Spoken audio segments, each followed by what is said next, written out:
ನಮಸ್ಕಾರ ಸ್ನೇಹಿತರೆ KA 708 ಪೋಸ್ಟ್ಗಳು ಏನಿದೆ ನೋಡಿ. ಆ ಇದಕ್ಕೆ ಸಂಬಂಧಪಟ್ಟಂತೆ ಎಕ್ಸಾಮ್ಸ್ ಡಿಸೆಂಬರ್ ಎಂಡ್ ಅಥವಾ ಜನವರಿ ಅಂತ ಏನೋ KA ಡೈರೆಕ್ಟರ್ ಹೇಳಿದ್ರು. ಅದ್ರ ಬಗ್ಗೆ ನಾನು ವಿಡಿಯೋ ಕೂಡ ಮಾಡಿದ್ದೆ. ಅಲ್ಲಿ ನಾನು ಹೇಳಿದ್ದೆ ನಿಮಗೆ ಟೈಮ್ ಟೇಬಲ್ ಬೇಕಾ ಇದಕ್ಕೆ ಸಂಬಂಧಪಟ್ಟಂತೆ ಅಂತ. ಸೊ ಹಾಗಾಗಿ ಈ ಒಂದು ಎಕ್ಸಾಮ್ ಟೈಮ್ ಟೇಬಲ್ ಬಗ್ಗೆ ಮಾತಾಡೋದಾದ್ರೆ 75 ಡೇಸ್. ಯಾಕೆ 75 ಡೇಸ್ ತಗೊಂಡಿದ್ದೀನಿ? ಇದು ಹೊಸದಾಗಿ ಓದ್ತಾ ಇರ್ತಕ್ಕಂಥ, ಪರೀಕ್ಷೆ ಬರೀತಾ ಇರ್ತಕ್ಕಂಥ ಮತ್ತೆ ಆಲ್ರೆಡಿ ಪ್ರಿಪೇರ್ ಆಗಿರ್ತೀರಲ್ಲ ಪರೀಕ್ಷೆಗೆ, ಅಂಥವ್ರು ಏನು ಓದಬೇಕು, ಬುಕ್ ಲಿಸ್ಟ್ಗಳೇನು ಎಲ್ಲ ಕೂಡ ಡಿಸ್ಕಸ್ ಮಾಡ್ತಾ ಹೋಗ್ತೇನೆ. ನೋಡಿ, ಡಿಸೆಂಬರ್ ನಿಮ್ಗೆ ಗೊತ್ತಿದೆ, ಏನೇ ಯಾವುದೇ ರೀತಿ ತೊಡಕು ಬರಲಿ, ಓಕೆ, ಎಕ್ಸಾಮ್ ಪ್ರೋಸೆಸ್ಗಂತೂ ತೊಡಕಿಲ್ಲ, ಎಕ್ಸಾಮಿನೇಷನ್ ಆಗಕ್ಕೆ ತೊಡಕಿಲ್ಲ, ಹೊಸ ನೋಟಿಫಿಕೇಶನ್ಗೆ ತೊಡಕಿಲ್ಲ, ಅಪಾಯಿಂಟ್ಮೆಂಟ್ ಲೆಟರ್ ಕೊಡಕ್ ಮಾತ್ರ ಇರ್ತಕ್ಕಂಥದ್ದು. ಅದು ನೋ ಪ್ರಾಬ್ಲಮ್, ಅದು ಕೂಡ ಸಾಲ್ವ್ ಆಗುತ್ತೆ. ಈ ಒಂದು ಕಂಪ್ಲೀಟ್ ಪ್ರೋಸೆಸ್ ಆಗಷ್ಟಲ್ಲ ಅದು ಎಲ್ಲ ಸಾಲ್ವ್ ಆಗುತ್ತೆ. ನೀವು ಅದ್ರ ಬಗ್ಗೆ ತಲೆ ಕೆಡ್ಸ್ಕೊಬಿಡಿ. ಸೊ ಎಕ್ಸಾಮ್ ಅದು ಏನೇ ಆದ್ರೂ ಕೂಡ ಡಿಸೆಂಬರ್ ಲಾಸ್ಟ್ ವೀಕ್ ಅಥವಾ ಜನವರಿ ಫಸ್ಟ್ ವೀಕ್ ಅಂತ ಹೇಳಿರ್ತಕ್ಕಂಥದ್ದು ನಿಮ್ಗೆ ಗೊತ್ತಿದೆ. ಸೊ ಡಿಸೆಂಬರ್ ಲಾಸ್ಟ್ ವೀಕ್ ಅಂತಂದ್ರೆ ಅದು ತಗೊಂಡ್ರು ಕೂಡ ನಿಮಗೆ ಒಂದು 60 ಡೇಸ್ ಸಿಗುತ್ತೆ. ಫಸ್ಟ್ ವೀಕ್ ಅಂದ್ರೆ ಒಂದು 70 to 75 ಡೇಸ್ ನಿಮ್ಗೆ ಸಿಗುತ್ತೆ. ಇವತ್ತಿಂದ ಒಂದು ಡೇಟ್ ತಗೊಂಡ್ರು ಕೂಡ 19/20 ಅಂತ ತಗೊಂಡ್ರು ಕೂಡ ಅಕ್ಟೋಬರ್ 20 ಇಂದ ಡಿಸೆಂಬರ್ 20 2 ತಿಂಗಳಾಯ್ತು. ಆಮೇಲೆ ಜನವರಿ ಫಸ್ಟ್ ವೀಕ್ ಅಂದ್ರೆ ಒಂದು 75 ಡೇಸ್ ತನಕ ಮ್ಯಾಕ್ಸಿಮಮ್ ನಿಮ್ಗೆ ಟೈಮ್ ಸಿಗುತ್ತೆ. ಸೊ ಇದ್ರಲ್ಲಿ ಏನೇನ್ ಮಾಡ್ಬೇಕು, ನಾ ಇಲ್ಲಿ ಮಾತಾಡ್ತಾ ಇರೋದು normal GK plus communication paper 2 Kannada, English, computer ಇರುತ್ತೆ. ಇದ್ರ ಬಗ್ಗೆ ಮಾತಾಡ್ತಾ ಇದ್ದೀನಿ. ಸ್ಪೆಸಿಫಿಕ್ ಪೇಪರ್ ಬಗ್ಗೆ ಮಾತಾಡ್ತಾ ಇಲ್ಲ. ಅದ್ರ ಬಗ್ಗೆ ಬೇಕಾದ್ರೆ ಲಾಸ್ಟ್ ಅಲ್ಲಿ ಒಂಚೂರು ಒಂದ್ 2-3 ನಿಮಿಷ ಮಾತಾಡೋಣ ಬೇಕಂದ್ರೆ. ಇನ್ನು ಟೈಮ್ ಟೇಬಲ್ ಏನಿರುತ್ತೆ ಅಂತ. ಸೊ ಇಲ್ಲಿ ನಾನು ಡೈರೆಕ್ಟ್ ಆಗಿ ಟೈಮ್ ಟೇಬಲ್ ಬರ್ತೀನಿ. ಇಲ್ಲಿ ನಾನು ದಯವಿಟ್ಟು ಅರ್ಥ ಮಾಡ್ಕೋಬೇಕು, ಈ 75 ಡೇಸ್ ಅಲ್ಲಿ ದಿನಕ್ಕೆ ಮಿನಿಮಮ್ ಅಂದ್ರೆ 5 ಅವರ್ ಕ್ವಾಲಿಟಿ ಸ್ಟಡಿ ಇರಬೇಕು ಸರ್. ಕ್ವಾಲಿಟಿ ಸ್ಟಡಿ ಇರಬೇಕು. ಇದು ಜಸ್ಟ್ ಫಾರ್ ಏನೋ ರೆಫರೆನ್ಸ್. ನೀವು ಬೇಕಾದ್ರೆ ಇದನ್ನ ನಿಮ್ಗೆ ತಕ್ಕಂತೆ ಇದು 2 ಗಂಟೆ ಇದನ್ನ ಮಾಡಬಹುದು, ಪ್ಲಸ್ 3 ಗಂಟೆ ನೀವು ಇನ್ನೊಂದು ಸಬ್ಜೆಕ್ಟ್ ಓದ್ಬೋದು. ಅದು ಡಿಪೆಂಡಿಂಗ್ ಅಪಾನ್ 1 ಗಂಟೆ ಇದನ್ನ ಓದ್ಬೋದು, 1 ಗಂಟೆ ಭೂಗೋಳ ಓದ್ಬೋದು, ಇನ್ನೊಂದು ಗಂಟೆ ಸಂವಿಧಾನ. It depending upon yours. But 5 hours per day ಇರಲೇಬೇಕು. 5 ಅವರ್ಸ್ ಹೆಂಗ್ ತಗೊಂಡೆ? ಕ್ವಾಲಿಟಿ ಸ್ಟಡಿ ಇರಬೇಕು. ಹೆಂಗ್ ತಗೊಂಡೆ 5 ಅವರ್ಸ್? ಇಲ್ಲಿ ಓಲ್ಡ್ ಮತ್ತೆ ನ್ಯೂ ಆಸ್ಪಿರೆಂಟ್ಸ್ ನಾವು ತಗೋಬೇಕಾಗತ್ತೆ. ಓಕೆ, ಮತ್ತೆ ವರ್ಕಿಂಗ್ ಅಂಡ್ ನಾನ್ ವರ್ಕಿಂಗ್ ಕೂಡ ತಗೋಬೇಕಾಗತ್ತೆ. ಈಗ ವರ್ಕಿಂಗ್ ಆಗಿರೋರು 8 to 9 ಅವರ್ಸ್ ವರ್ಕಿಂಗ್ ಏನ್ ಮಾಡಿರ್ತೀರಾ, ಆಮೇಲೆ ಬರ್ತೀರಾ ಅಲ್ವಾ ಓದಕ್ಕೆ. ನೈಟ್ ಒಂದು 3 to 4 ಅವರ್ಸ್ ಅಥವಾ ಬೆಳಗ್ಗೆ ಎದ್ದಾಗ 1 ಅವರ್. ಸೊ ಅಪ್ರಾಕ್ಸಿಮೇಟ್ಲಿ 5 ಅವರ್ಸ್ ಓದ್ಲೇಬೇಕು ವರ್ಕಿಂಗ್. ಇನ್ ನಾನ್ ವರ್ಕಿಂಗ್ ಅಂದ್ರೆ ಅವರು ಕೂಡ ಏನ್ ಸುಮ್ಮನೆ ಇರಲ್ಲ.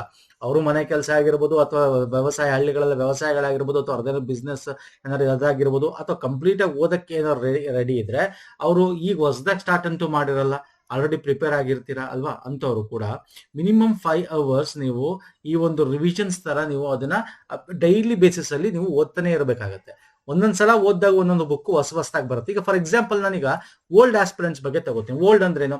KS ಪ್ರಿಪೇರ್ ಆಗಿರೋರು ಅಥವಾ IAS ಪ್ರಿಪೇರ್ ಆಗಿರೋ, ಆಗಿಲ್ಲ ಇದಕ್ಕೆ ಬರೀತಾ ಇರ್ತಾರೆ, ಅಥವಾ ಈ ಒಂದು PSIಗೋ KPSC ಪರೀಕ್ಷೆಗಳಿಗೂ, ಕರ್ನಾಟಕದ ಪರೀಕ್ಷೆಗಳು ಪ್ರಿಪೇರ್ ಆಗ್ತಾ ಇರ್ತಾರೆ, ಬುಕ್ ತಗೊಂಡು ಓದ್ತಾ ಇರ್ತಾರೆ, ಅಥವಾ ಯಾವ್ದಾದ್ರು ನೋಟ್ಸ್ ಇಟ್ಕೊಂಡಿರ್ತಾರೆ, ಯಾವ್ದಾದ್ರು ಕೋಚಿಂಗ್ ಹೋಗಿ ಓದ್ತಾ ಇರ್ತಾರೆ, ಅಥವಾ ಕೋಚಿಂಗ್ ಬಿಟ್ಬಿಟ್ಟು ಅಲ್ಲಿ ಕೊಟ್ಟಿರೋ ನೋಟ್ಸ್ ನ ರಿವಿಷನ್ ಏನೋ ಒಂದಾಗಿರ್ಬೋದು.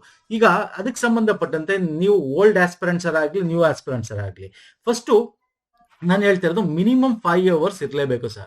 ಅದು ನೀವು ವರ್ಕಿಂಗ್ ಇರ್ಲಿ, ನಾನ್ ವರ್ಕಿಂಗ್ ಇರ್ಲಿ, ಓಲ್ಡ್ ಇರ್ಲಿ, ನ್ಯೂ ಇರ್ಲಿ, ಮಿನಿಮಮ್ 5 ಅವರ್ಸ್ ಇರಲೇಬೇಕು. ಅಂಡ್ 10 ಡೇಸ್ ನಾನು ಇತಿಹಾಸ ತುಂಬಾ ದೊಡ್ಡದಿದೆ, ಭೂಗೋಳ ಕೂಡ ದೊಡ್ಡದಿದೆ, ಸಂವಿಧಾನ ಕೂಡ, ಅದಕ್ಕೆ 10 ಡೇಸ್ ಕೊಟ್ಟಿದ್ದೀನಿ. ಅರ್ಥಶಾಸ್ತ್ರ ಬೇಸಿಕ್ಸ್ ಗೊತ್ತಿರಬೇಕು. ಇದ್ರ ಬಗ್ಗೆ ಮಾತಾಡೋಣ ಮುಂದೆ. ಓಕೆ, ಇನ್ನು ವಿಜ್ಞಾನ ಬಂದು ನಿಮಗೆ ಕರೆಂಟ್ ಅಫೇರ್ ಬೇಸಿಸ್ ಮೇಲೆ ಕೇಳ್ತಾನೆ. ಹಂಗಾಗಿ ಜಸ್ಟ್ ಸಾಮಾನ್ಯ ವಿಜ್ಞಾನ ಸ್ಕೂಲ್ ಬುಕ್ಸ್ ಓದ್ಕೊಂಡ್ರೆ ಸಾಕಾಗುತ್ತೆ. ಇನ್ನು ಪ್ರಚಲಿತ ವಿದ್ಯಮಾನಗಳಿಗೂ 5 ಡೇಸ್ ಕಂಟಿನ್ಯೂಸ್ ಆಗಿ ತಗೊಂಡ್ರೆ 5 ಅವರ್ಸ್ ಪರ್ ಡೇ ಅಂತ ತಗೊಂಡ್ರು ಕೂಡ. ಸೊ ಈ ಒಂದು ಈಗ ನಮ್ಗೆ ಇರೋ ಡೇಟ್ಸ್ ನ, ದಿನಗಳನ್ನ ನಾವು ಡಿವೈಡ್ ಮಾಡ್ಕೋಬೇಕಾಗುತ್ತೆ ಸ್ನೇಹಿತರೆ. ಇದಕ್ಕಿಂತ ಹೆಚ್ಚಿಗೆ ಓದ್ತೀರಾ ಫೈನ್ ಸರ್. ಒಬ್ಬೊಬ್ಬರಿಗೆ ಏನಾಗುತ್ತೆ, ಫಾಸ್ಟ್ ರೀಡಿಂಗ್ ಇರುತ್ತೆ, ತುಂಬಾ ಟೈಮ್, ಅವರು ಬೇಕಾದ್ರೆ ಇನ್ನೊಂದ್ ಸ್ವಲ್ಪ ಹೆಚ್ಚಿಗೆ ಎಫರ್ಟ್ಸ್ ಹಾಕ್ಬೋದು. ಬಟ್ ಮಿನಿಮಮ್ ಹೇಳ್ತಾರೆ, this is the minimum time per day ಇರಲೇಬೇಕಾಗುತ್ತೆ. ಇನ್ನು ಕಮ್ಯುನಿಕೇಶನ್ ಪೇಪರ್ಗೆ ಇದ್ರ ಬಗ್ಗೆ ನಾನು ಆಮೇಲೆ ಮಾತಾಡ್ತೀನಿ. ಬಟ್ ಮಿನಿಮಮ್ 5 ಡೇಸ್ ಬೇಕಾಗುತ್ತೆ. ಇಂಗ್ಲಿಷು, ಕನ್ನಡ, ಓಕೆ, ಅಂದ್ರೆ ಜಾಸ್ತಿ ಬೇಕು. ಬಟ್ ಈಗ ನಾನು KA ಎಕ್ಸಾಮ್ ಬಗ್ಗೆ ಮಾತ್ರ ಮಾತಾಡ್ತಾ ಇರೋದು. ಈಗ ಕೇಳ್ತೀರಾ ಸರ್, ಮುಂದೆ ನಾನು ಈಗ ಓದ್ತಾ ಇಲ್ಲ, ಮುಂದೆ ಅಪ್ಕಮಿಂಗ್ ಎಕ್ಸಾಮ್ ಇದೆ, ಏನ್ ಮಾಡ್ಬೇಕು? ಈಗ ಓಲ್ಡ್ ಆಸ್ಪಿರೆಂಟ್ಸ್ ಇರ್ತಾರೆ, ಅಥವಾ ಅವರು ಆಲ್ರೆಡಿ ಬುಕ್ ತಗೊಂಡು ಓದ್ತಾ ಇರ್ತಾರೆ, ಅವ್ರು ಏನ್ ಮಾಡ್ಬೇಕು? ಸೊ ಯಾರೇ ಆದ್ರೂ ಕೂಡ ಇಲ್ಲಿ ಫಸ್ಟ್ ನಾನು NCERT's ಬುಕ್ಸ್ ಇಲ್ಲ, ಕರ್ನಾಟಕದ ಟೆಕ್ಸ್ಟ್ ಬುಕ್ಸ್ ಗಳನ್ನ 6th ಇಂದ 10th ತನಕ ಓದ್ಲೇಬೇಕು. ಸ್ಟ್ಯಾಂಡರ್ಡ್ ಬುಕ್ಸ್ಗಳು ಆರಾಮಾಗ ನಿಮ್ಗೆ ಇದರಲ್ಲಿ ಇಂಟರ್ನೆಟ್ ಸಿಗುತ್ತೆ. ಅವರು DSRDC ಏನಿದೆ ಒಂದು ವೆಬ್ಸೈಟ್ ಏನಿದೆ ಅವ್ರದ್ದು, department of secondary school education, so ಅಲ್ಲಿ ನಿಮಗೆ ಸಿಕ್ಬಿಡುತ್ತೆ. ಸೊ ಇದ್ರ ಬಗ್ಗೆ ನಾನು ಫಸ್ಟ್ ಬರ್ತೇನೆ ನೋಡಿ. ಭೂಗೋಳದಲ್ಲಿ ಯಾವ್ದು ಓದಬೇಕು, ಹೆಚ್ಚು ಒತ್ತು ಯಾವ್ದು ಕೊಡಬೇಕು, ಇದ್ರ ಬಗ್ಗೆ ಮಾತಾಡೋಕ್ಕಿಂತ ಮುಂಚೆ ಫಸ್ಟ್ ನಾನು ಏನ್ ಮಾಡ್ತೀನಿ, ಓಲ್ಡ್ ಆಸ್ಪಿರೆಂಟ್ಸ್ ಬಗ್ಗೆ ಮಾಡ್ಬಿಡ್ತೀನಿ. ನೋಡಿ, ಓಲ್ಡ್ ಆಸ್ಪಿರೆಂಟ್ಸ್ ಅಥವಾ ಅಪ್ಕಮಿಂಗ್ ನೀವು ಎಕ್ಸಾಮ್ಗೆ ಪ್ರಿಪೇರ್ ಆಗ್ತಾ ಇದ್ದೀರಾ ಅಂತ ಇಟ್ಕೊಳ್ಳಿ. ಓಕೆ, ಇದ್ರ ಬಗ್ಗೆ ಬರ್ತೀನಿ, ಇದ್ರ ಬಗ್ಗೆ ಡೀಟೇಲ್ ಡಿಸ್ಕಸ್ ಮಾಡಬೇಕು. ಈಗ ಅಪ್ಕಮಿಂಗ್, ಈಗ ಸರ್ ನಾನು ಏನ್ ಮಾಡ್ತಾ ಇದ್ದೀನಿ, ಈಗ ಬುಕ್ಸ್ ತಗೋತೀನಿ, 2 ತಿಂಗಳಂತೂ ಬುಕ್ಸ್ ಅಂತೂ ಕಂಪ್ಲೀಟ್ ಮಾಡೋಕ್ಕಾಗಲ್ಲ. ಓಕೆ, ಟೆಕ್ಸ್ಟ್ ಬುಕ್ಸ್ಗಳನ್ನ ತಗೊಂಡು, ಟೆಕ್ಸ್ಟ್ ಅಂದ್ರೆ ಸ್ಕೂಲ್ ಟೆಕ್ಸ್ಟ್ ಬುಕ್ಸ್ ಅಲ್ಲ, ಕಾಂಪಿಟೇಟಿವ್ ಎಕ್ಸಾಮ್ ಟೆಕ್ಸ್ಟ್ ಬುಕ್ಸ್ಗಳು ತಗೊಂಡ್ರೆ 2 ಮಂತ್ಸ್ ಅಲ್ಲಿ ಕಂಪ್ಲೀಟ್ ಮಾಡೋಕ್ಕಾಗಲ್ಲ ಎಲ್ಲ ಸಬ್ಜೆಕ್ಟ್ಸ್ಗಳನ್ನ. ಸೊ ಆಲ್ರೆಡಿ ತಗೊಂಡಿರೋರು ಒಂದ್ ಕಡೆ. ಓಕೆ, ಅಥವಾ ಅಪ್ಕಮಿಂಗ್ ನಾನು ಎಕ್ಸಾಮ್ ಬರೀತೀನಿ ಸರ್, ನೆಕ್ಸ್ಟ್ ಇಯರ್ ಕಾಲ ಆಗೋದಕ್ಕೆ, ಸೊ ಈಗಲಿಂದ ಬುಕ್ ತಗೊಂಡು ಹೋಗ್ತೀನಿ ಸರ್, ತಗೊಳ್ಳಿ, ನಾನು ಹೇಳ್ತೀನಿ, ಬುಕ್ ಲಿಸ್ಟ್ಗಳನ್ನು ಕೊಡ್ತೀನಿ. ಸೊ ನಿಮ್ಮ ಹತ್ರ ಆಲ್ರೆಡಿ ಯಾವ್ದು ಬುಕ್ ಸರ್ ಇದೇ ಇರಬೇಕು ಅಂತಿಲ್ಲ ಸರ್. ಇತಿಹಾಸದಲ್ಲಿ ಸಮಗ್ರ ಇತಿಹಾಸ ಇದೆ. Okay, so very important. Doctor K Sadashiva ಚೆನ್ನಾಗಿದೆ, KS IAS ಪ್ರಿಪೇರ್ ಅವರಿಗೆ ವೆರಿ ಇಂಪಾರ್ಟೆಂಟ್. ಇದನ್ನು ಓದಿದ್ರೆ ನಿಮಗೆ ಬೇರೆ ಎಕ್ಸಾಮ್ಸ್ಗಳಿಗೂ ಕೂಡ ಎಷ್ಟೊಂದು ನಿಮಗೆ ಎಲ್ಲಿಂದ ಬರುತ್ತೆ ಕ್ವಶನ್ಸ್, ಈ ತರ ನಾವು ಓದೇ ಇಲ್ಲ ಅಂತಿರಲ್ಲ ನೋಡಿ, ಈ ತರ ದೊಡ್ಡ ದೊಡ್ಡ ಬುಕ್ಗಳಲ್ಲಿ ಇರ್ತವೆ ನಿಮಗೆ. ಓಕೆ, ಅಥವಾ ಸಮಗ್ರ ಕರ್ನಾಟಕದ ಇತಿಹಾಸನೂ ಕೂಡ ಪಾಲಾಕ್ಷ ಅವ್ರದ್ದು ಚೆನ್ನಾಗಿದೆ. ಇಂಗ್ಲಿಷ್ ಮೀಡಿಯಂ ಆದ ಸೂರ್ಯಕಾಂತ್ ಕಾಮತ್ ಅವ್ರದ್ದು ಚೆನ್ನಾಗಿದೆ. ಇನ್ನು ಭೂಗೋಳ ನೋಡಿ, ಇದು ಆಲ್ರೆಡಿ ನಾನು ಅಪ್ಕಮಿಂಗ್ ಓದೋರ್ಗೆ ಕೂಡ ಲಿಸ್ಟ್ ಆಗುತ್ತೆ. ಅಥವಾ ಆಲ್ರೆಡಿ ಓಲ್ಡ್ ಸ್ಟೂಡೆಂಟ್ಸ್ ಏನಿದ್ದಾರೆ ನಿಮ್ಮ ಹತ್ರ ಏನ್ ಬುಕ್ಸ್ ತಗೊಂಡು ಓದ್ತಿರ್ತಾರೆ, ಈ ಬುಕ್ಸ್ ಗಳನ್ನ ರಿವಿಷನ್ ಮಾಡ್ಬೇಕಾಗುತ್ತೆ ನೀವು. And also it is revision in the sense, ನಿಧಾನಕ್ಕೆ ಮಾಮೂಲಿ ಏನೇನ್ ಮಾರ್ಕ್ ಮಾಡ್ಕೊಂಡಿರ್ತೀರಾ ಅಥವಾ ಏನೇನ್ ನೋಟ್ಸ್ ಮಾಡ್ಕೊಂಡಿರ್ತೀರ ಎಲ್ಲಾನು ಮಾಡ್ಬೇಕಾಗುತ್ತೆ. ಭೂಗೋಳ ಶಾಸ್ತ್ರಕ್ಕೆ ಬಂದ್ರೆ ಡಾಕ್ಟರ್ ರಂಗನಾಥ್ ಇದ್ದಾರೆ, ಬಡೇಮಿಯಾ ಇದೆ, ಬಡೇಮಿಯಾ ಚೆನ್ನಾಗಿದೆ, ರಂಗನಾಥ್ ಅವ್ರು ಚೆನ್ನಾಗಿದೆ, ಎಲ್ಲ 3 ಕೂಡ ಸಿಗುತ್ತೆ. ಅವರು ಕರ್ನಾಟಕ, ಪ್ರಾಕೃತಿಕ ಮತ್ತೆ ಭಾರತದ ಭೂಗೋಳ ಶಾಸ್ತ್ರ. Atlas books very important, map base questions ಬರುತ್ತೆ. ಮತ್ತೆ ಭೂಗೋಳ ಶಾಸ್ತ್ರ ಓದ್ಬೇಕಾದ್ರೆ ಅಟ್ಲಾಸ್ ಇಟ್ಕೊಂಡು ಓದ್ಬೇಕು, ಅವಾಗ ನಿಮ್ಗೆ ತಲೆಯಲ್ಲಿ ಕೂತ್ಕೊಳ್ಳೋದು ವೆರಿ ಇಂಪಾರ್ಟೆಂಟ್ ಅದು. ಇನ್ನು ಸಂವಿಧಾನಕ್ಕೆ ಬಂದ್ರೆ Gangadhar very important, most suitable book ಇದು. ಇನ್ನು ಲಕ್ಷ್ಮೀಕಾಂತ್ ಪೊಲಿಟಿಕ್ಸ್ ಸಂಬಂಧಪಟ್ಟಂತೆ ಬೇರೆ ಬೇರೆ ಆಥರ್ಸ್ಗಳಿದೆ, ನಿಮ್ಮ ಹತ್ರ ಬೇರೆ ಆಥರ್ಸ್ ಇದ್ರೆ ಅದನ್ನೇ ಓದಿ, ನೋ ಪ್ರಾಬ್ಲಮ್. ಓಕೆ, ಇನ್ನು ಪರಿಸರ ನೋಡಿ, ಪರಿಸರ ಅಂದ ತಕ್ಷಣ ಇಲ್ಲಿ ಸಾಮಾನ್ಯ ವಿಜ್ಞಾನಕ್ಕಿಂತ ಇತ್ತೀಚೆಗೆ ಪರಿಸರ ವಿಜ್ಞಾನ, ಪರಿಸರ ಅಧ್ಯಯನದ ಬಗ್ಗೆ ಕೇಳ್ತಾರೆ. ಭೈರಪ್ಪನವರು, ಪಿ ವಿ ಭೈರಪ್ಪ IRS ಅವರು, ಶಂಕರ್ IAS ಎನ್ವೈರನ್ಮೆಂಟ್ ಇಂಗ್ಲಿಷ್ ನ ಕನ್ನಡ ಒಂದು ಅವತರಣ ಅಂತಾನೆ ಕರಿತೀವಿ ಇದನ್ನ. ಅಂದ್ರೆ ಅದು ಟ್ರಾನ್ಸ್ಲೇಟರ್ ಆಗಿರ್ತಕ್ಕಂಥ ಬುಕ್ ಚೆನ್ನಾಗಿದೆ. ಅಲ್ಲಿ ನಿಮಗೆ ಎಲ್ಲ ಫೋಟೋಸ್ಗಳು ಕೊಟ್ಟಿದ್ದಾನೆ, ಎಲ್ಲ ಒಂದು ಪದಗಳು ಎಲ್ಲ ಕೂಡ ನಿಮ್ಗೆ ಅರ್ಥ ಆಗುತ್ತೆ. ಸೊ ಈ ಬುಕ್ಸ್ಗಳು ಅಪ್ಕಮಿಂಗ್ ಓದೋರ್ಗೂ ಓಕೆ. ಆಲ್ರೆಡಿ ಓಲ್ಡ್ ಸ್ಟೂಡೆಂಟ್ಸ್ ನಿಮ್ಮ ಹತ್ರ ಬುಕ್ಸ್ ಇದ್ರೆ ಇದು, ಅಥವಾ ಬೇರೆ ಬುಕ್ಸ್ ಇದ್ರೆ, ಅಥವಾ ನಿಮ್ಮ ಬೇರೆ ನೋಟ್ಸ್ ಇದ್ರೆ, ಇವೆಲ್ಲ ರಿವಿಷನ್ ಮಾಡ್ಕೋಬೇಕಾಗತ್ತೆ. ಇನ್ನು ನೀವು ಏನೇ ರಿವಿಷನ್ ಮಾಡಿ, ಈಗ ಆ ಟೈಮ್ ಟೇಬಲ್ ಏನ್ ಕೊಟ್ಟೆ, ಆ ಟೈಮ್ ಟೇಬಲ್ ಪ್ರಕಾರ ಕೇಳಬಹುದು ಸರ್ ಇಷ್ಟರಲ್ಲಿ ಎಲ್ಲ ಮುಗ್ಸಕ್ಕಾಗತ್ತಾ? ನೋಡಿ, ನಾನು ಅದನ್ನೇ ಹೇಳ್ತೀನಿ. ಆ ಟೈಮ್, ಈಗ ನಾನು ಇಲ್ಲಿ ನಿಮ್ಗೆ ಏನ್ ಟೈಮ್ ಟೇಬಲ್ ಕೊಟ್ಟಿದ್ದೀನಿ, I will come to back here. ಏನ್ ಟೈಮ್ ಟೇಬಲ್ ಕೊಟ್ಟಿದ್ದೀನಿ, ಇದಕ್ಕೆ ಈ ಒಂದು ಟೈಮ್ ಟೇಬಲ್ ಪ್ರಕಾರ ಪರ್ ಮಿನಿಮಮ್ 5 hours ಮಿನಿಮಮ್ ಇದು. ಇದಕ್ಕೆ ಜಾಸ್ತಿ ಹೋದ್ರೆ ಫೈನ್. 10 days, ಒಂದೊಂದಕ್ಕೆ 5 days, ಇದನ್ನ ಹೆಂಗ್ ಕವರ್ ಮಾಡೋದು ಅಂತ ಅದನ್ನ ಈಗ ನಾನು ಡಿಸ್ಕಸ್ ಮಾಡ್ತೇನೆ. ನಾನೀಗ ಹೆಂಗ್ ಕವರ್ ಮಾಡಬೇಕು, ಸೊ ಎಲ್ಲಿದೆ ಬುಕ್ಸ್, ಈಗ ನನ್ನ ಟೆಕ್ಸ್ಟ್ ಬುಕ್ಸ್ ಎಲ್ಲ ಏನ್ ಮಾಡೋದು. ಈಗ ನ್ಯೂ ಆಸ್ಪಿರೆಂಟ್ಸ್ ಈಗ ಅಪ್ಲೈ ಮಾಡಿದ್ದಾರೆ, ಈಗ 3 ತಿಂಗಳಿಂದ ಪ್ರಿಪೇರ್ ಆಗ್ತಾ ಇದ್ದಾರೆ, ಅವ್ರಿಗೇನು ಗೊತ್ತಿಲ್ಲ, ಈಗ ಅಪ್ಲೈ ಮಾಡಿದ್ರೆ ಈಗ ಸ್ಮಾರ್ಟ್ ಸ್ಟಡಿ ಬೇಕು, ಈಗ 2-3 ತಿಂಗಳ ಎಕ್ಸಾಮ್ ಇದೆ, ಹೆಂಗ್ ಮಾಡ್ಬೇಕು? ಫಸ್ಟ್ ನೀವು ಕರ್ನಾಟಕ ಟೆಕ್ಸ್ಟ್ ಬುಕ್ಸ್ ನ ಮುಗಿಸ್ಬೇಕು. 6 to 8 ಆರಾಮಾಗಿ ಮುಗಿಸ್ಬೋದು. ಆರಾಮಾಗಿ ನೀವು ಇದನ್ನ ಕೂತ್ಕೊಂಡು ಡೈಲಿ ಬೇಸಿಸ್ ಅಲ್ಲಿ ಓದಿದ್ರೆ ಆರಾಮಾಗಿ ನಿಮಗೆ 6 to 8 ಆಲ್ ಸಬ್ಜೆಕ್ಟ್ಸ್ ಅಂದ್ರೆ ಏನು, ಸಮಾಜ ವಿಜ್ಞಾನ. ಓಕೆ, ಅದರಲ್ಲಿ ನಿಮಗೆ ಭೌತಶಾಸ್ತ್ರ ಅವೆಲ್ಲ ಬರ್ತವೆ ಸಮಾಜ ವಿಜ್ಞಾನದ ಅಡಿಯಲ್ಲಿ ಅವುಗಳು. ಸೊ ಇವನ್ನೆಲ್ಲ ಮತ್ತೆ ಇವೆಲ್ಲ ನೀವು ಮುಗಿಸ್ಬೇಕಾಗುತ್ತೆ. ವಿಜ್ಞಾನ, ಸಮಾಜ ವಿಜ್ಞಾನ ಓದ್ಲೇಬೇಕು. ಓಕೆ, ವೆರಿ ಇಂಪಾರ್ಟೆಂಟ್ ಅದು. ಇನ್ನು ಇದ್ರ ಜೊತೆಗೆ ಅತ್ಯಂತ ಹೆಚ್ಚು ಒತ್ತು ಕೊಡೋದು ಯಾವುದಕ್ಕೆ, ಆಧುನಿಕ ಇತಿಹಾಸದಲ್ಲಿ. ಭೂಗೋಳದಲ್ಲಿ ಭಾರತ ಮತ್ತು ಕರ್ನಾಟಕದ ಭೂಗೋಳ ಬಗ್ಗೆ ಹೆಚ್ಚು ಪ್ರಶ್ನೆ ಬರುತ್ತೆ. KL ಕೂಡ ಅವನು ಪ್ರಾಕೃತಿಕ ಭೂಗೋಳ ಶಾಸ್ತ್ರ ಕೇಳ್ತಾನೆ, ಅದು depends sir. GK group B ನ, ಗ್ರೂಪ್ C ಅನ್ನೋದ್ರ ಮೇಲೆ ಒಂದೊಂದ್ಸಲ ಡಿಪೆಂಡ್ ಆಗುತ್ತೆ GK ಪ್ರಶ್ನೆಗಳು. ಓಕೆ, ಒಂದ್ ಸ್ವಲ್ಪ ಹೈ ಲೆವೆಲ್, ಲೋ ಲೆವೆಲ್ ಅಂತ ಕೂಡ ಬರ್ತವೆ. ಇನ್ನು ಸಂವಿಧಾನಕ್ಕೆ ಬಂದ್ಬಿಟ್ರೆ, ನೀವು ಇತ್ತೀಚೆಗೆ ಆಗಿರ್ತಕ್ಕಂಥ ತಿದ್ದುಪಡಿಗಳು, ಅಮೆಂಡ್ಮೆಂಟು, ಸಿಟಿಸನ್ಶಿಪ್ ಬಗ್ಗೆ ಎವರ್ಗ್ರೀನ್ ಚಾಪ್ಟರ್ ಅದು, ಮೂಲಭೂತ ಹಕ್ಕು ಕೂಡ ಹೌದು. ಮತ್ತೆ ಕೇಂದ್ರ ರಾಜ್ಯ ಸರ್ಕಾರದ ಒಂದಷ್ಟು ಇಂಪಾರ್ಟೆಂಟ್ ವಿಧಿಗಳು, ಆರ್ಟಿಕಲ್ಸ್ಗಳು, ರಾಜ್ಯಪಾಲರ ಬಗ್ಗೆ, ರಾಷ್ಟ್ರಪತಿಗಳ ಬಗ್ಗೆ. ಓಕೆ, ಮತ್ತೆ ಈ ಪಕ್ಷಾಂತರ ನಿಷೇಧ ಕಾಯ್ದೆ, ಇಂಥದ್ದುಗಳ ಬಗ್ಗೆ ಈಗ ನ್ಯೂಸ್ ಅಲ್ಲಿ ಇರ್ತವೆ. ನಾನು ನಿಮಗೆ ಸೀರೀಸ್ ಮಾಡ್ತಾ ಇದೀವಿ already, GK series, current affair ಇಟ್ಕೊಂಡು. ಈ ಕಡೆ ಕರೆಂಟ್ ಅಫೇರ್ ಕವರ್ ಆಗ್ಬೇಕು, ಅದ್ರ ರಿಲೇಟೆಡ್ GK ಕವರ್ ಆಗ್ಬೇಕು, ಆ ತರದ್ದು. ಸೊ ಆ ರೀತಿ ಬೇಸಿಸ್ ಅಲ್ಲಿ ಸ್ಮಾರ್ಟ್ ಸ್ಟಡಿ ಮಾಡ್ಬೇಕಾಗುತ್ತೆ ಸ್ನೇಹಿತರೆ. ಇನ್ನು ಅರ್ಥಶಾಸ್ತ್ರಕ್ಕೆ ಬಂದ್ರೆ ಬೇಸಿಕ್ಸ್ ಗೊತ್ತಿರಬೇಕು, ಬೇಸಿಕ್ಸ್ ಓದ್ಕೋಬೇಕಾಗುತ್ತೆ ನೀವು. ಬೇಸಿಕ್ಸ್ ಅಂದ್ರೆ ಏನು, GDP ಅಂದ್ರೆ ಏನು ಸರ್. ಓಕೆ, ಬೇಸಿಕ್ಸ್ ನಿಮ್ಗೆ ಇದಿಲ್ಲ ಅಂದ್ರೆ ನಿಮ್ಗೆ ಬಜೆಟ್ ಓದೋದು ಅರ್ಥ ಆಗಲ್ಲ, ಎಕನಾಮಿಕ್ ಸರ್ವೆ ಓದೋದು ಅರ್ಥ ಆಗಲ್ಲ, ಕರೆಂಟ್ ಅಫೇರ್, ಎಕನಾಮಿಕ್ ರಿಲೇಟಿವ್, ಮತ್ತೆ ಹಣದುಬ್ಬರ, ಇನ್ಫ್ಲೇಷನ್ ಅಂತ ಕರಿತೀವಿ. ಹಣದುಬ್ಬರ ಅಂದ್ರೆ ಏನು, ಅದರಲ್ಲಿ ಯಾವ ಟೈಪ್ಸ್ ಆಫ್ ಇನ್ಫ್ಲೇಷನ್, ಡಿಫ್ಲೇಷನ್ ಇವೆಲ್ಲ ಬರ್ತವೆ, ಇದೆಲ್ಲ ಬೇಸಿಕ್ಸ್ಗಳು. ಓಕೆ, ಇವೆಲ್ಲ ಗೊತ್ತಿರಬೇಕು. ಮತ್ತೆ ವಿತ್ತೀಯ ಕೊರತೆ ಅಂದ್ರೇನು, ಈ ತರ ಒಂದಷ್ಟು. ಮತ್ತೆ ಅನ್ಎಂಪ್ಲಾಯ್ಮೆಂಟ್ ಅಲ್ಲಿ ಎಷ್ಟು ವಿಧಗಳಿದೆ ಅಲ್ವಾ. ನಾವು ಡಿಸ್ಗೈಸ್ಡ್ ಅನ್ಎಂಪ್ಲಾಯ್ಮೆಂಟ್ ಅಂತ, ಮರೆಮಾಚಿದ ನಿರುದ್ಯೋಗ ಅಂತೀವಿ. ನಿರುದ್ಯೋಗದಲ್ಲಿ ಎಷ್ಟು ಟೈಪ್ ವಿಧಗಳಿವೆ, ಇವೆಲ್ಲ ಬೇಸಿಕ್ ಥಿಂಗ್ಸ್ಗಳನ್ನ ಹೇಳ್ತಾ ಇರೋದು. ಈ ತರ ತುಂಬಾ ಬೇಸಿಕ್ಸ್ ಇದೆ. ಆ ಬೇಸಿಕ್ಸ್ ನೀವು ಫಸ್ಟ್ ಕವರ್ ಮಾಡ್ಲೇಬೇಕಾಗುತ್ತೆ. ಓಕೆ, ನಿಮ್ಗೆಲ್ಲ ಇದೆಲ್ಲ ನಿಮಗೆ ಸ್ಕೂಲ್ ಬುಕ್ಸ್ ಅರ್ಥಶಾಸ್ತ್ರದಲ್ಲಿ ಸಿಗ್ತವೆ, ಓದ್ಕೊಳ್ಳಿ. ಇಲ್ಲ ನಿಮಗೆ 8th 11th and 12th ತನಕ ಓದ್ರೂ ಇನ್ನೂ ಒಳ್ಳೇದು. PUCದು ಸ್ಕೂಲ್ ಬುಕ್ಸ್ ಅಲ್ಲಿ PUC ಬುಕ್ಸ್ಗಳು ಏನಿದೆ ನಮ್ಮ ಕರ್ನಾಟಕದ ಯೂನಿವರ್ಸಿಟಿದು ಸಂಬಂಧಪಟ್ಟಂತೆ, ಸೊ ಅದನ್ನ ನೋಡ್ಕೊಳ್ಳಿ. ಅಲ್ಲೂ ಕೂಡ ನಿಮ್ಗೆ ಸಿಗುತ್ತೆ, ಬೇಸಿಕ್ಸ್ ಎಲ್ಲ ಕವರ್ ಆಗುತ್ತೆ. ಮ್ಯಾಕ್ರೋ ಎಕನಾಮಿಕ್ಸ್ ಅಂತ ಕರಿತೀವಿ, ಮ್ಯಾಕ್ರೋ ಎಕನಾಮಿಕ್ಸ್ ಅಂತ. ಸೊ ಅಲ್ಲಿ ಸಿಗುತ್ತೆ, ಅಲ್ಲಿ ಓದ್ಕೋಬಹುದು ತಾವು. ಸೊ ಇದನ್ನೆಲ್ಲ ನೀವು ಈ ಒಂದು 275 ಡೇಸ್ ಅಲ್ಲಿ ಮಾಡ್ಬೇಕಾಗಿರೋಂಥದ್ದೇ ನಾನು ಹೇಳ್ತಾ ಇರೋದು. ಓಕೆ, ಹೊಸ ಆಸ್ಪಿರೆಂಟ್ಸ್ ಆಗಲಿ, ಓಲ್ಡ್ ಆಗಿರ್ಲಿ, ನ್ಯೂ ಆಗಿರ್ಲಿ, 75ನಲ್ಲಿ ಏನ್ ಮಾಡ್ಬೇಕು ಅಂತದ್ ಮಾತ್ರ ಹೇಳ್ತೇನೆ. ಸ್ಮಾರ್ಟ್ ಸ್ಟಡಿ ಮಾಡಬೇಕು. ಈ ಬೇಸಿಸ್ ಮೇಲೆ ಹೆಂಗ್ ಬರುತ್ತೆ ಕ್ವಶನ್ಸ್, ಯಾವ್ದು ಇಂಪಾರ್ಟೆಂಟ್ ಟಾಪಿಕ್ಸ್. ಸೊ ಈ ಒಂದು ಟೈಮ್ ಪೀರಿಯಡ್ ನಾನು ಏನು ಹಾಕಿದ್ದೀನಿ 5 hours ಪರ್ ಡೇ ಮಿನಿಮಮ್, ಅದು 6 hours ಓದಿ 7 hours ಓದಿ, ಮಿನಿಮಮ್ ಅಂತ 5 hours ಓದಬೇಕು. ಆ ಏನು ಟೈಮ್ ಟೇಬಲ್ ಅದ್ರ ಪ್ರಕಾರ ಏನನ್ನು ಓದಬೇಕು, ಏನನ್ನು ಓದಬಹುದು ಅನ್ನೋದು ಕೂಡ ನಾನು ಇಲ್ಲಿ ಕೊಡ್ತಾ ಇದ್ದೇನೆ. ಓಕೆ, ಒಂದು ಪ್ರಚಲಿತ ವಿದ್ಯಮಾನ KA ಜಸ್ಟ್ 1 year ಕೇಳ್ತಾನೆ ಸರ್. ಓಕೆ, 2006 ಜನವರಿ ಎಕ್ಸಾಮ್ ಆಗುತ್ತೆ ಅಂದ್ರೆ ಡಿಸೆಂಬರ್ 2025 ತನಕ ಓದ್ಕೊಳ್ಳಿ. 1 year ಕೇಳ್ತಾನೆ KA. KPS ಆದ್ರೆ 2 year ಕೇಳ್ತಾನೆ, ಇವನು 1 year ಕೇಳ್ತಾನೆ. ಇನ್ನು ವಿಜ್ಞಾನ ತಂತ್ರಜ್ಞಾನ, ಸಾಮಾನ್ಯ ವಿಜ್ಞಾನ, ಕರೆಂಟ್ ಅಫೇರ್ ಬೇಸಿಸ್ ಮೇಲೆ ಓದ್ಕೊಳ್ಳಿ. ಬೇರೆ ಬೇರೆ ಬುಕ್ಗಳಿದೆ, 4G ಸೈನ್ಸ್ ಇದೆ ಅಂತೆ, ಬೇರೆಯವ್ರದ್ದು ವೆಂಕಟರಮಣ ಅವ್ರ ಬುಕ್ ಇದೆ ಸಾಮಾನ್ಯ ವಿಜ್ಞಾನಕ್ಕೆ. ಸೊ ಅದು PSI ಗೆಲ್ಲದಕ್ಕೆ, PC ಅಂತದಕ್ಕೆ ಒಳ್ಳೆ. ಓಕೆ, ಇಲ್ಲಿ ನಿಮ್ಗೆ ಅಷ್ಟೊಂದು ಡೀಪ್ ಆಗಿ ಕೇಳಲ್ಲ. ನಾನು ಏನ್ ಹೇಳ್ತೀನಿ, ವಿಜ್ಞಾನಕ್ಕೆ ಸಂಬಂಧಪಟ್ಟಂತೆ ಸ್ಕೂಲ್ ಬುಕ್ಸ್ ಓದ್ಬಿಟ್ಟು ನೀವೇನ್ ಮಾಡೋದು, current affair prepare. Current affair ಅಲ್ಲಿ ಏನೇನೋ ವೈರಸ್ ಬಗ್ಗೆ, ಬ್ಯಾಕ್ಟೀರಿಯಾ ಬಗ್ಗೆ, ಮತ್ತೆ ಒಂದಷ್ಟು ರಿಸರ್ಚ್ ಬಗ್ಗೆ ಏನೇನಿತ್ತು ಆ ರಿಲೇಟೆಡ್ ನಿಮ್ಗೆ ಕ್ವಶನ್ಸ್ ಗಳು ಬರ್ತವೆ. ಇನ್ನು government schemes, very important. Government schemes ನಮ್ಮ ಕರ್ನಾಟಕದ ಬಂದ್ರೆ ನಿಮ್ಗೆ ಬಜೆಟ್, ಎಕನಾಮಿಕ್ ಸರ್ವೆ ಕವರ್ ಇರುತ್ತೆ ಗೌರ್ಮೆಂಟ್ ಸ್ಕೀಮ್ಸ್ಗಳು. ಇದಕ್ಕೆ ಬಂದ್ರೆ ನಾವು ಸಪರೇಟ್ ಮಾಡಿದೀವಿ, ಸೆಂಟ್ರಲ್ ಗೌರ್ಮೆಂಟ್ ಸ್ಕೀಮ್ಸ್ ನೋಡ್ಕೋಬಹುದು. ಮೆಂಟಲ್ ಎಬಿಲಿಟಿ ಕೂಡ ನಿಮಗೆ ಏನಿದೆ ಸಿಲೆಬಸ್ ಅಲ್ಲಿ ಇದೆ. ಓಕೆ, ಇದು ಪ್ರಮುಖವಾಗಿ ಇಷ್ಟು ನೀವು ಕವರ್ ಮಾಡಬೇಕು ಈ 75 ಡೇಸ್ ಅಲ್ಲಿ. ನಾನು ಏನೇನು ಓದಬೇಕು ಅಂತ ಕೂಡ ಹೇಳಿದ್ದೀನಿ. ಈ 75 ಡೇಸ್ ಅಲ್ಲಿ ಯಾವ್ದು ಇಂಪಾರ್ಟೆಂಟ್ ಟಾಪಿಕ್ಸ್ ನೀವು ಕವರ್ ಮಾಡಬೇಕು. ಓಲ್ಡ್ ಸ್ಟೂಡೆಂಟ್ಸ್ ಇದ್ದೀರಾ, ನೀವು ಯಾವ್ದಕ್ಕೆ ಹೆಚ್ಚು ಒತ್ತು ಕೊಡಬೇಕು ಅಂದ್ರೆ ಇದಕ್ಕೆ ಹೆಚ್ಚು ಒತ್ತು ಕೊಡಬೇಕು. ಮತ್ತೆ exclusive topics very important.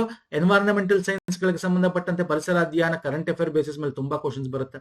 Panchayat Raj, rural development, cooperative ತುಂಬಾ ಕ್ವಶನ್ಸ್ ಬರುತ್ತೆ. ಲ್ಯಾಂಡ್ ರಿಫಾರ್ಮ್ಸ್ ಇದು ಕೂಡ ಇದೆ. ಇನ್ ಕರೆಂಟ್ ಅಫೇರ್ ಎಲ್ಲಿ ಓದ್ತೀರಾ, ನಿಮ್ಮ ಹತ್ರ ಎಲ್ಲಿ ರಿಸೋರ್ಸಸ್ ಇದೆ ಅಲ್ಲಿ ಓದಿ, ಅಥವಾ ಪ್ರಜಾವಾಣಿ ಬಂದಿರ ಸರ್. ಓದ್ಕೊಂಡ್ ಬಂದಿಲ್ಲ ಅಂದ್ರೆ ನಮ್ಮ ಪ್ಲೇ ಲಿಸ್ಟ್ ಗಳಿವೆ, ತಾವು ರೆಫರ್ ಮಾಡ್ಕೋಬಹುದು. ಅಥವಾ ನಿಮ್ಮ ಹತ್ರ ಬೇರೆ ಯಾವ್ದೋ ರೆಫರ್ ಮಾಡಿ ಅದನ್ನು ರೆಫರ್ ಮಾಡಿ. ನಾವು ಇದು ನಮ್ದೇ ಓದಿ ಏನಲ್ಲ, ನಿಮ್ಮ ಹತ್ರ ಯಾವ್ದಿದೆ ಅದನ್ನು ಓದಿ. ಬಟ್ ಏನ್ ಓದ್ಬೇಕು ಅಂತಕ್ಕಂಥದ್ದು ಹೇಳ್ತಾ ಇದ್ದೀನಿ. ಇನ್ನು ತುಂಬಾ ಜನಕ್ಕೆ ಸರ್ ಇವೆಲ್ಲ ಎಲ್ಲಿ ಓದಬೇಕು ಅಂತ. ಎಕ್ಸ್ಕ್ಲೂಸಿವ್ ಟಾಪಿಕ್ಸ್ ಬಗ್ಗೆ ನಾವು ಆಲ್ರೆಡಿ ವಿಡಿಯೋಸ್ ರೆಡಿ ಮಾಡಿದೀವಿ. ನಮ್ಮ PDO ಪ್ಲೇ ಲಿಸ್ಟ್ ಹೋದ್ರೆ ಅಲ್ಲೂ ನಿಮಗೆ ಸಿಗುತ್ತೆ. ದಿಸ್ ಇಸ್ ಒಂದು ವಿಡಿಯೋ ನಂಬರ್ 2 ಇದೆಯಲ್ಲ, ದಿಸ್ ಇಸ್ ವೆರಿ ಇಂಪಾರ್ಟೆಂಟ್. ಇದಿಷ್ಟು ಓದಿದ್ರೆ ನಿಮಗೆ ಒಂದು ಗ್ರಾಮೀಣಾಭಿವೃದ್ಧಿಗೆ ಸಂಬಂಧಪಟ್ಟಂತೆ 50 to 60% ಆಫ್ ದ ಟಾಪಿಕ್ ಒಂದೇ ವಿಡಿಯೋದಲ್ಲಿ ಕವರ್ ಆಗಿಬಿಡುತ್ತೆ. ಇನ್ನು ಏನೇನು ಓದಬೇಕು ಅದಕ್ಕೆ ಸಂಬಂಧಪಟ್ಟಂತೆ ಇದಕ್ಕೆ ಗ್ರಾಮೀಣಾಭಿವೃದ್ಧಿ, ಪಂಚಾಯತ್ ರಾಜ್ ಮತ್ತು ಕೋಆಪರೇಟಿವ್ ಅಂತ ಸಪರೇಟ್ ವಿಡಿಯೋ ಮಾಡಿದೀವಿ. ಇದಕ್ಕೆ ಸಂಬಂಧಪಟ್ಟಂತೆ ಆ ಥಿಯರಿ ಕ್ಲಾಸ್ ಇದೆ, ಅದು PDF ಕೂಡ ಇದೆ, ಅದನ್ನು ಪರ್ಚೇಸ್ ಮಾಡ್ಬೋದು, ನೋಡ್ಕೋಬಹುದು. ಭೂ ಸುಧಾರಣೆ ಕೂಡ ವೆರಿ ಇಂಪಾರ್ಟೆಂಟ್. ಆರ್ಥಿಕ ಸಮೀಕ್ಷೆಗಳನ್ನ ಬಗ್ಗೆ ಓದಬೇಕಾಗುತ್ತೆ. ಭೂ ಸುಧಾರಣೆಗೆ ಕೂಡ ನಾವು ಸ್ವತಂತ್ರದ ನಂತರ ಕರ್ನಾಟಕದ ಭೂ ಸುಧಾರಣೆ ಅಂತ ಒಂದು ಟಾಪಿಕ್ ಸಪರೇಟ್ ವಿಡಿಯೋ ಇದೆ, ಅದನ್ನು ಕೂಡ ತಾವು ನೋಡ್ಕೋಬಹುದು. ಅದ್ರ PDF ಕೂಡ ಸಿಗುತ್ತೆ, ತಗೋಬಹುದು. ಇನ್ನು ನಾನು ನಿಮ್ಗೆ ಹೇಳಿದೆ, ನಿಮ್ಗೆ ಎನ್ವೈರನ್ಮೆಂಟಲ್ ಸೈನ್ಸ್ ನಿಮಗೆ ಒಂದಷ್ಟು ಇಂಪಾರ್ಟೆಂಟ್ ಸ್ಟ್ಯಾಟಿಕ್ ಪೋರ್ಷನ್ಸ್ ಗೊತ್ತಿರಬೇಕು. ಸಮಿಟ್ಸ್ಗಳು ಯಾವ್ದು ಏನೇನು ಸಂಬಂಧಪಟ್ಟಂತೆ ಇದೆ ಅಂತ. ಜೊತೆಗೆ ಕರೆಂಟ್ ಅಫೇರ್ ಅಲ್ಲಿ ಏನಾಗಿದೆ ಲಾಸ್ಟ್ 2 ವರ್ಷದಿಂದ, ಯಾವ್ಯಾವ ಸಮ್ಮೇಳನಗಳಾಗಿದೆ, ಏನೇನು ಡಿಸ್ಕಷನ್ ಆಗಿದೆ, ಸೊ ಅವೆಲ್ಲ ಕೂಡ ನಿಮಗೆ ಎಲ್ಲ ಗೊತ್ತಿರಬೇಕಾಗುತ್ತೆ. ಸೊ ಇವೆಲ್ಲ ನೀವು ಇಂಪಾರ್ಟೆಂಟ್ ಟಾಪಿಕ್ಸ್. ನಾನು ನಿಮ್ಗೆ ಏನು ಓದಬೇಕು ಅಂತ ಮಾತ್ರ ಹೇಳ್ತಾ ಇದ್ದೀನಿ, ಒಂದೇ ಅಲ್ಲ. ಇಲ್ಲಿ ಇದಕ್ಕೆ ಎಲ್ಲಿ ರಿಸೋರ್ಸಸ್ ಇದೆ ಅಂತ ಕೂಡ ಹೇಳ್ತಾ ಇದ್ದೀನಿ. ನಮ್ಮಲ್ಲೂ ಕೂಡ ರಿಸೋರ್ಸಸ್ಗಳಿದೆ, ಫ್ರೀ ಆಗಿದೆ, ಯೂಟ್ಯೂಬ್ ಅಲ್ಲಿ ನೋಡ್ಕೋಬಹುದು. ಎಲ್ಲ ಲಿಂಕ್ ಕೊಡ್ತೀನಿ ನಾನು ನಿಮ್ಗೆ. ಇದು ಬಿಟ್ರೆ ಏನಿದೆ ಸರ್, ಇದು ಬಿಟ್ರೆ ಈಗ ಫಾರ್ ಎಕ್ಸಾಂಪಲ್ ನೀವು ಕೇಳ್ತೀರಾ, ಸರ್ ಈಗ ನನ್ನ ಹತ್ರ ಏನು ಟೆಕ್ಸ್ಟ್ ಬುಕ್ಸ್ ಓದ್ತೀನಿ, ಓದಿದ್ರೆ ಸಾಕಾಗಲ್ಲ. ತುಂಬಾ ಜನ ಕಮೆಂಟ್ ಮಾಡ್ತಾರೆ, ಬರೀ ಹೇಳ್ತಾರೆ ಟೆಕ್ಸ್ಟ್ ಬುಕ್ಸ್ ಓದ್ಕೊಂಡ್ರೆ ಬರುತ್ತೆ ಕ್ವಶನ್ಸ್ ಬರುತ್ತೆ, ಡೈರೆಕ್ಟ್ ಟೆಕ್ಸ್ಟ್ ಬುಕ್ಸ್ ಇಂದ ಕ್ವಶನ್ ಬರುತ್ತೆ ಸ್ನೇಹಿತರೆ. ತುಂಬಾ ಡಿಫಿಕಲ್ಟಿ ಬರುತ್ತೆ ಅಂತದ್ದು ಇರಲ್ಲ ಸರ್. ಏನ್ ಮಾಡೋದು, ಈಗ ಬುಕ್ಸ್ ಓದಕ್ ಟೈಮ್ ಇಲ್ಲ, ಬುಕ್ಸ್ ಓದ್ಬೇಕು ಅಂತ ನಾನು ಹೇಳ್ತೀನಿ. ನಾವು ಓದಕ್ ಟೈಮ್ ಇಲ್ಲ ಈಗ. ಯಾಕೆ 2 months ಅಲ್ಲಿ ಯಾವ ಒಂದ್ ಬುಕ್ ತಗೊಂಡು ಒಂದೊಂದು ಬುಕ್ ನ 2-3 ತಿಂಗಳು ಓದ್ಬೇಕಾಗತ್ತೆ. ಕ್ಲೀನ್ ಆಗಿ ಅರ್ಥ ಮಾಡ್ಕೋಬೇಕಂದ್ರೆ ಡೈಲಿ ಬೇಸಿಸ್ ಅಲ್ಲಿ ಓದ್ರೆ ಇಲ್ಲ, ಟೈಮ್ ಇಲ್ಲ. ಈಗೇನ್ ಮಾಡೋದು ಹಾಗಾದ್ರೆ ಏನ್ ಮಾಡ್ಬೇಕು, ಈ ಬುಕ್ಸ್ ಓದ್ತೀವಿ, ಇನ್ನು ಸ್ವಲ್ಪ ನಾವು ಇನ್ಫಾರ್ಮೇಶನ್ ಜಾಸ್ತಿ ಗ್ಯಾದರಿಂಗ್ ಮಾಡ್ಕೋಬೇಕು. ಅಂದ್ರೆ ನಿಮ್ಮ ಹತ್ರ ಯಾವ್ದಾದ್ರು ನೋಟ್ಸ್ ಇದ್ರೆ ಓದ್ಕೊಳ್ಳಿ. ಇಲ್ಲ, ನಾವು ನೋಡಿ ಒಂದಷ್ಟು ಪಾಯಿಂಟ್ಸ್ ಗಳನ್ನ ಕವರ್ ಮಾಡಿದ್ವಿ. ಇವೆಲ್ಲ ನಮಗೆ 4-5 years ಬ್ಯಾಕ್ ಮಾಡಿರ್ತಕ್ಕಂಥ ವಿಡಿಯೋಗಳು ನೋಡಿ. ಸಂವಿಧಾನಕ್ಕೆ ಸಪರೇಟ್ ಪ್ಲೇ ಲಿಸ್ಟ್ ಇದೆ, ಮಧ್ಯಕಾಲೀನ ಇತಿಹಾಸ ಸಪರೇಟ್ ಪ್ಲೇ ಲಿಸ್ಟ್ ಇದೆ, ಜಿಯೋಗ್ರಫಿ ಸಪರೇಟ್ ಪ್ಲೇ ಲಿಸ್ಟ್ ಇದೆ, ಕರ್ನಾಟಕದ ಇತಿಹಾಸ. ಇಲ್ಲೆಲ್ಲ ನಾವು ಎಕ್ಸ್ಪ್ಲನೇಷನ್ ಅಷ್ಟೊಂದು ಜಾಸ್ತಿ ಇಲ್ಲ. ಇಲ್ಲೇನಿದ್ರೆ ಪಾಯಿಂಟ್ಸ್ ಗಳು ಕೊಟ್ಟಿದ್ವಿ. ಎಕ್ಸಾಮ್ ಅಲ್ಲಿ ಏನ್ ಬರುತ್ತೆ ಅಂತ ಪಾಯಿಂಟ್ಸ್ ಗಳು ಈ ವಿಡಿಯೋಗಳಲ್ಲಿ ಕವರ್ ಆಗಿದೆ. ಆಧುನಿಕ ಇತಿಹಾಸ ಆಗಿರ್ಬೋದು. ಈ ವಿಡಿಯೋಗಳು ನಮ್ಮ ಪ್ಲೇ ಲಿಸ್ಟ್ ಅಲ್ಲಿ ಸಿಗುತ್ತೆ, ತಗೋಗಿ ನೋಡ್ಕೋಬಹುದು. ಯಾರು ಹೊಸದಾಗಿ ಪ್ರಿಪೇರ್ ಆಗ್ತಿರೋ ಅವ್ರಿಗೆ. ಓಕೆ, ಕರ್ನಾಟಕ ಟೆಕ್ಸ್ಟ್ ಬುಕ್ಸ್ ಓದ್ಕೊಂಡು ಇನ್ನೊಂದಷ್ಟೇ ಅಪ್ಡೇಟ್ ಮಾಡಬೇಕು ಅಂದ್ರೆ ಈ ವಿಡಿಯೋಗಳು ನೋಡ್ಕೋಬಹುದು. ಇಲ್ಲಿ ಏನಿದೆ ಅಂತಂದ್ರೆ ಜಸ್ಟ್ ಪಾಯಿಂಟ್ಸ್ ಗಳು ಮಾತ್ರ ಕೊಟ್ಟಿದ್ವಿ. ಎಕ್ಸಾಮ್ಗೆ ಇಂಪಾರ್ಟೆಂಟ್ ಪಾಯಿಂಟ್ಸ್ ಗಳು ಏನಿದೆ ಅವು. ಸೊ ಇದರಿಂದ ತುಂಬಾ ಕ್ವಶನ್ಸ್ ಗಳು ಬರ್ತವೆ ಎಕ್ಸಾಮ್ಗಳಲ್ಲಿ. ಓಕೆ, ಆ ಪಾಯಿಂಟ್ಸ್ ಗಳನ್ನ ಕವರ್ ಮಾಡ್ಕೊಳ್ಳಿ. ಓಕೆ. ಇನ್ನು ಜಿಯೋಗ್ರಫಿಗೆ ಸಂಬಂಧಪಟ್ಟಂತೆ ಕೂಡ ಮಾಡಿದೀವಿ. ಕರ್ನಾಟಕ ಜಿಯೋಗ್ರಫಿ ಆಗಿರ್ಬೋದು, ಓಕೆ, ಮತ್ತೆ ಇಂಗ್ಲಿಷ್ ಗ್ರಾಮರ್ ಬಗ್ಗೆ ಆಗಿರ್ಬೋದು. ಸೊ ಇವೆಲ್ಲ ಕೂಡ ನಾವು ಕವರ್ ಮಾಡಿದೀವಿ ಸ್ನೇಹಿತರೆ. ಸೊ ನಾನು ಹೇಳ್ತಾ ಇರೋದು, ನಿಮ್ ಸ್ಕೂಲ್ ಬುಕ್ಸ್ ಓದಿ ಆಗಿಲ್ಲ ಅಂದ್ರೂ ಈ ಒಂದು ಟಾಪಿಕ್ಸ್ ಏನಿದೆ ಇತಿಹಾಸದಲ್ಲಿ ಅತ್ಯಂತ ಆಧುನಿಕ ಮತ್ತು ಪ್ರಾಚೀನ ವೆರಿ ಇಂಪಾರ್ಟೆಂಟ್ ಆಗುತ್ತೆ. ಭೂಗೋಳದಲ್ಲಿ ಭಾರತ ಕರ್ನಾಟಕ ವೆರಿ ಇಂಪಾರ್ಟೆಂಟ್ ಆಗುತ್ತೆ.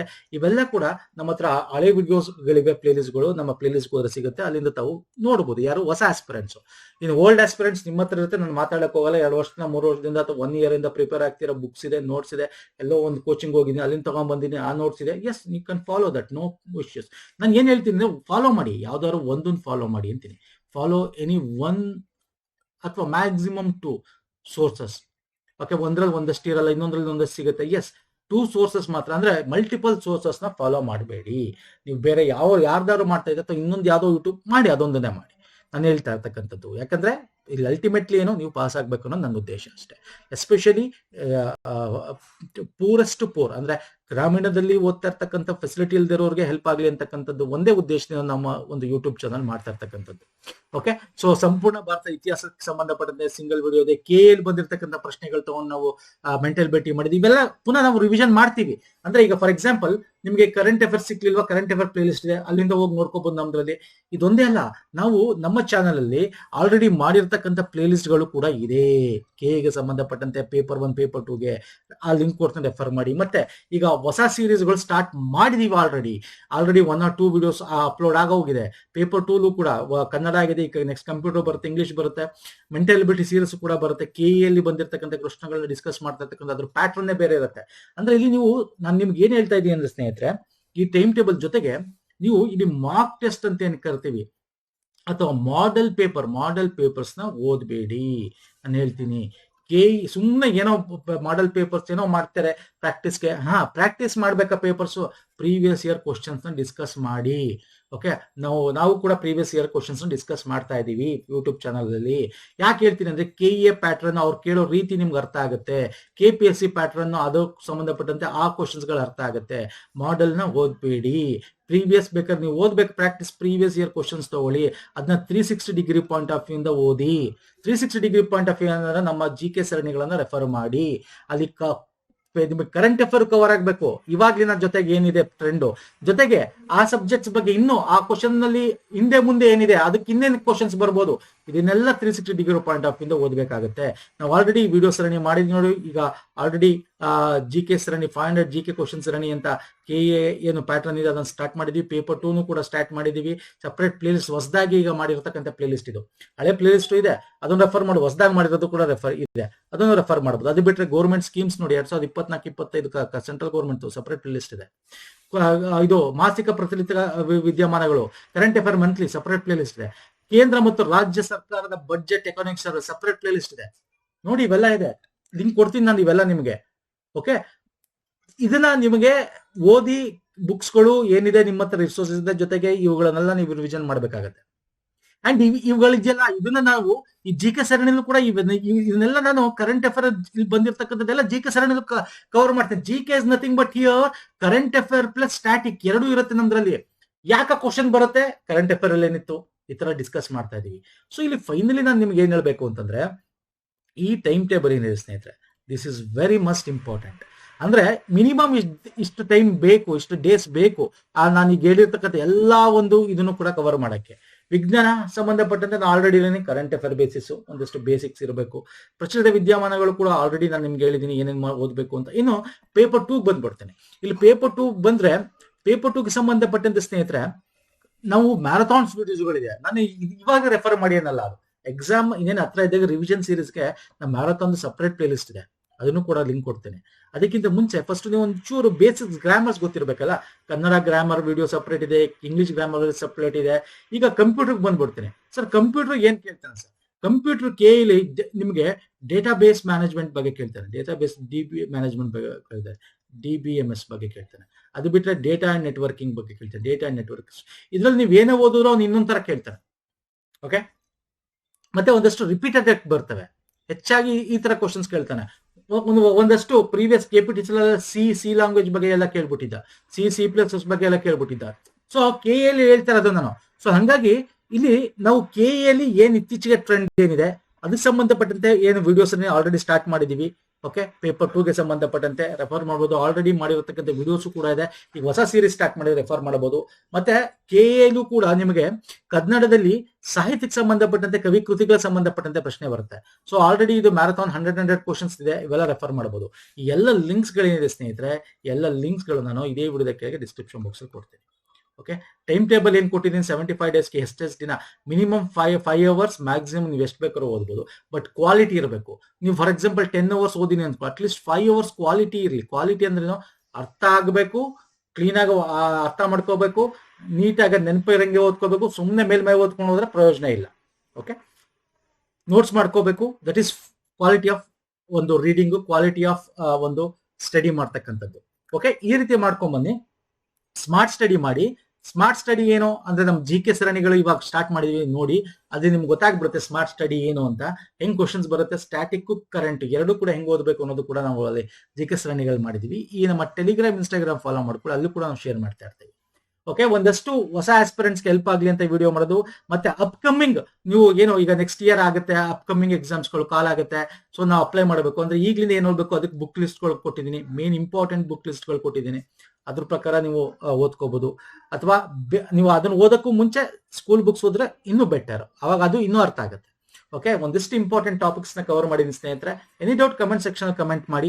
ಸೊ ಇದು ಟೈಮ್ ಟೇಬಲ್ ಎಲ್ಲಾರನ್ನೂ ಮೈಂಡ್ ಅಲ್ಲಿ ಇಟ್ಕೊಂಡು ಮಾಡಿರ್ತಕ್ಕಂಥ ಟೈಮ್ ಟೇಬಲ್. ಇದೊಂದು ವೇರಿ ಆಗುತ್ತೆ. ನಾನು ಹೇಳಿದ್ನಲ್ಲ, ನೀವು ಒಂದೇ ದಿನ ನೀವು 3 ಸಬ್ಜೆಕ್ಟ್ ಓದ್ತೀರಾ, ಅದು ನಿಮಗೆ ಬಿಟ್ಟಿದ್ದು. ನಾನು ಹೇಳ್ತೀನಿ ಒಂದೇ ದಿನ 1 ಸಬ್ಜೆಕ್ಟ್ ಓದಿ. ಓಕೆ, ಕನ್ಫ್ಯೂಸ್ ಅದು ಇದು ಮಿಕ್ಸ್ ಮಾಡ್ಕೊಳ್ಳೋದು ಬೇಡ ಅನ್ನೋದು ನನ್ನ ಅನಿಸಿಕೆ. ಒಬ್ಬರು ಒಂದೊಂಥರ ಇರುತ್ತೆ. ಒಬ್ಬರು ನೈಟ್ ಓದ್ತಾರೆ, ಒಬ್ರು ಡೇ ಓದ್ತಾರೆ, ಬೆಳಗಿನ ಜಾವನ ಎದ್ದು ಓದ್ತಾರೆ. ಅದು ಅವ್ರವ್ರ ಮೇಲೆ ಡಿಪೆಂಡ್. ಓಕೆ, ಸೊ ಇದನ್ನ ನಿಮ್ಗೆ ಹೆಂಗ್ ಬೇಕಾ ಮಾಡಿಫೈ ಮಾಡ್ಕೋಬಹುದು. ಸೊ ಇದೆಷ್ಟು ಹೇಳ್ತಾ ನಾನು ವಿಡಿಯೋ ಮುಗಿಸ್ತಾ ಇದೀನಿ. ನಮಸ್ಕಾರ, ಧನ್ಯವಾದಗಳು. ಥ್ಯಾಂಕ್ ಯು ಸೋ ಮಚ್ ಸ್ನೇಹಿತರೆ.